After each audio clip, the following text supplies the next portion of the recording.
Hi అండి. అందరికీ నమస్కారం. Welcome to think your self 6682 YouTube channel. ఈరోజు మనం మాట్లాడబోయేటువంటి అంశం పెళ్ళి గురించి. పెళ్ళి అనేటువంటిది ఎవరు చేసుకోవాలి? పెళ్ళి అవసరమా అసలు? పెళ్లి చేసుకునే వ్యక్తి తనను తాను ప్రశ్నించుకోవాలి. అసలు నాకు పెళ్లి చేసుకునే అర్హత ఉందా అని. అది ఆడైనా కావచ్చు, మగైనా కావచ్చు. పెళ్ళి అనేటువంటిది యువకులకు 21 సంవత్సరాలు, యువతులకు 18 సంవత్సరాలుగా ప్రభుత్వం నిర్ణయించింది. ఈ పెళ్లిలో ఇద్దరు వ్యక్తులే కాకుండా 2 కుటుంబాలతో కూడా బంధుత్వం అనేటువంటిది ఏర్పడుతుంది. ముఖ్యంగా పెళ్లి చేసుకునేటువంటి వ్యక్తులు భార్యాభర్తలుగా తమ జీవితాన్ని సమాజంలో గడపవలసి ఉంటుంది. అలాంటప్పుడు సమాజం యొక్క ప్రభావాలు వాళ్ళిద్దరి మీద చాలా ఎక్కువగా ఉంటాయి. కొన్ని కట్టుబాట్లు ఉంటాయి, కొన్ని పద్ధతులు ఉంటాయి, ఆచార వ్యవహారాలు ఉంటాయి. ఇలాంటివన్నీ కూడా చూసుకోవాల్సి ఉంటుంది. కాబట్టి ఆ పద్ధతులను, ఆ ఆచారాలను మనం పాటించగలిగినప్పుడు మాత్రమే మనం పెళ్ళికి సిద్ధపడాల్సి ఉంటుంది. మరి పెళ్లి చేసుకునేటువంటి ఆహ్, ఆడ, మగ ఇద్దరు గూడా స్త్రీ, పురుషులు మరి మిమ్మల్ని మీరు ప్రశ్నించుకోవాలి. నాలో ఏం గుణాలున్నాయి? ఏం చెడు గుణాలున్నాయి? ఏం మంచి గుణాలున్నాయి? నేను సంసార జీవితంలో అడుగుపెట్టిన తర్వాత వాటిని నేను మోయగలనా? చేయగలనా? భరించగలనా? ఇట్లాంటివన్నీ మీరు ప్రశ్నించుకోవాలి.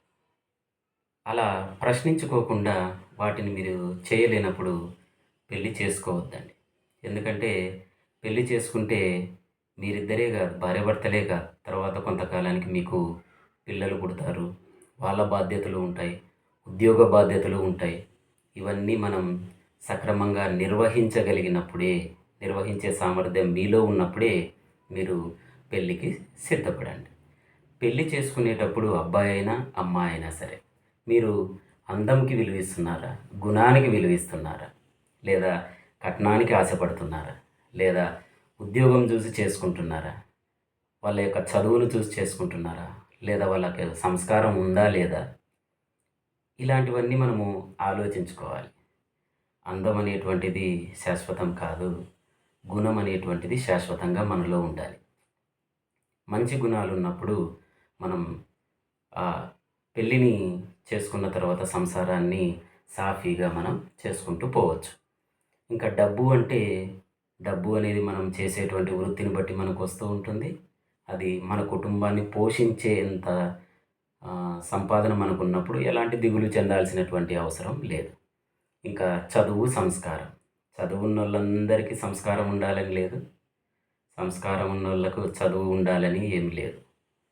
కాబట్టి మనం పెళ్లి చేసుకునేటప్పుడు మన భాగస్వామి చదువు ఉన్నా, లేకున్నా సంస్కారం ఉంటే సరిపోతుంది. ఎందుకంటే సంస్కారవంతులు మాత్రమే తమ కుటుంబాన్ని సమాజంలో ఉన్నత స్థాయిలో నిలబెట్టగలరు.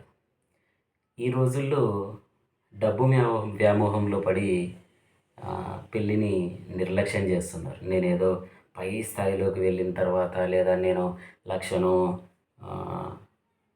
ఏమంటాం మనం ఆరంకెల జీతం రీచ్ అయిన తర్వాతనే చేసుకుంటానని చెప్పి చాలా కాలం పాటు పెళ్ళిని పోస్ట్‌పోన్ చేస్తున్నారు. ఏ వయసులో జరగాల్సిన ముచ్చట ఆ వయసులోనే జరగాలి.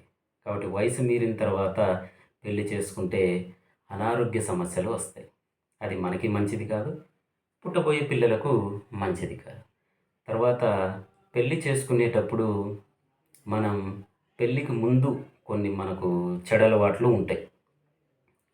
చెడు వ్యసనాలు తాగడం కావచ్చు, సిగరెట్ కావచ్చు, లేదా పబ్బులకు వెళ్ళడం కావచ్చు. ఇలా విచ్చలవిడిగా ఎప్పుడు పడితే అప్పుడు రావడం, ఇంటికి ఎప్పుడు పడితే అప్పుడు పోవడం, ఒక టైం సెన్స్ లేకుండా జీవితాన్ని గడుపుతూ ఉంటారు. కానీ పెళ్ళైన తర్వాత మన ఇంటిలో ఒక భాగస్వామి ఉంటుంది. ఆ భాగస్వామి కోసం మనం సమయం కేటాయించాల్సి ఉంటుంది. ఆ కేటాయించలేనప్పుడు పెళ్లి చేసుకోవద్దండి. ఎందుకంటే వాళ్ళు బాధపడతారు, వాళ్ళ ద్వారా మీరు బాధపడతారు. తర్వాత ఏమవుతుంది, కొట్లాడి చివరికి విడాకుల వరకు వెళ్తారు. కాబట్టి ఈ చెడు దుర్వ్యసనాలు అనేటువంటివి తగ్గించుకొని నేను సంసారం చేసుకుంటాను అనే పాటైతేనే పెళ్లి చేసుకోండి. ఇక్కడ భార్యాభర్తలు అర్థం చేసుకోవాల్సినది ఉంటుంది. ఎందుకంటే వేరు వేరు కుటుంబాలు, వేరు వేరు పద్ధతుల్లో నుంచి వచ్చినటువంటి వాళ్ళు అయి ఉండొచ్చు. కాబట్టి అమ్మాయి ఇంటి పద్ధతులు అబ్బాయికి తెలియకపోవడం, అబ్బాయి ఇంటి పద్ధతులు అమ్మాయి వాళ్ళకి తెలియకపోవడం ఇలాంటివి ఉంటాయి. కాబట్టి అప్పుడు మనం కొన్ని సర్దుబాట్లు మనలో మనం చేసుకోగలగాలి. అలా చేసుకుంటాము అన్నప్పుడు మాత్రమే పెళ్ళికి సిద్ధపడండి. లేకుంటే పెళ్లి జోలికి అస్సలు వెళ్ళొద్దు. పెళ్ళి అనేటువంటిది మీ ఇద్దరినే కాదు, అంటే భార్యాభర్తనే కాదు, పుట్టబోయే పిల్లల్ని కూడా దృష్టిలో పెట్టుకొని మనం నిర్ణయం తీసుకోవాల్సి ఉంటుంది. ఇక్కడ మనం గమనించాల్సింది ఏంది అంటే కుటుంబ వ్యవస్థ ఏర్పడుతుంది ముఖ్యంగా సమాజానికి. ఈరోజు మన భారతదేశం ఇంత గొప్పగా ప్రపంచంలోనే నిలబడుతుందంటే అందులో ప్రధానమైనటువంటిది కుటుంబ వ్యవస్థ అని మనం చెప్పక తప్పదు. ఎందుకంటే కుటుంబ వ్యవస్థలోనే పిల్లలకు విలువలు అనేటువంటివి నేర్పబడతాయి. పాఠశాలలో చదువుతో పాటు సంస్కారంతో పాటు విలువలు నేర్పుతారు. కుటుంబంలో తల్లిదండ్రులు పిల్లలకు సమాజంలో ఎట్ల మనగాలనో విలువలను నేర్పుతారు. కాబట్టి సమాజానికి పాఠశాల ఎంత అవసరమో కుటుంబం కూడా అంత అవసరం. కాబట్టి మంచి సమాజం కోసం, మంచి కుటుంబం కోసం పెళ్ళి అనేటువంటిది ఒక పద్ధతిని, ఆచారాన్ని తీసుకొని వచ్చారు. ఆ పెళ్ళికి ఉండేటువంటి పరమార్థాన్ని చెడగొట్టొద్దండి. ఈ పిల్లలకు, ముఖ్యంగా పెళ్లి చేసుకునేటువంటి వాళ్లకు మోస్ట్ రిక్వెస్ట్, ఎందుకంటే నువ్వు ఇవన్నీ చేయలేనప్పుడు అస్సలు పెళ్లి జీదులకి పోవద్దు. ఏకాకిగానే ఉండు, నీ జీవనాన్ని నువ్వు సాగించు. పెళ్ళికి చెడ్డ పేరు తీసుకొని వచ్చేటువంటిది చేయొద్దని మనవి చేస్తూ ధన్యవాదాలు.